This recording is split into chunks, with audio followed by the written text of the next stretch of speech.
HCU భూముల వ్యవహారంపై supreme court కీలక ఆదేశాలు. తదుపరి ఉత్తర్వులు వచ్చే వరకు ఎలాంటి చర్యలు చేపట్టవద్దనే ఉత్తర్వులు. సుప్రీంకోర్టు ఆదేశాలను స్వాగతించిన కేంద్ర మంత్రి కిషన్ రెడ్డి. 400 ఎకరాల్లో యూనివర్సిటీ భూములు లేవన్న మంత్రి పొన్నం ప్రభాకర్. తాము అధికారంలోకి వచ్చాక భూములను యూనివర్సిటీకి అప్పగిస్తామన్న కేటీఆర్. రాజ్యసభలో వక్ఫ్ సవరణ బిల్లుపై వాడీవేడీ చర్చ.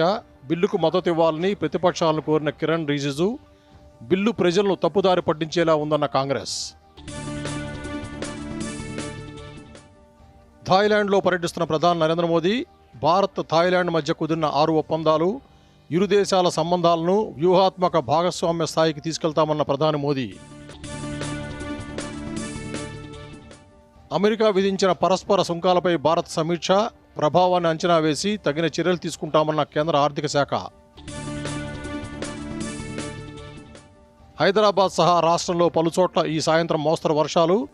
జీహెచ్ఎంసీలో పరిస్థితిపై మంత్రి పొన్నం సమీక్ష. అప్రమత్తంగా ఉండాలని అధికారులకు ఆదేశం.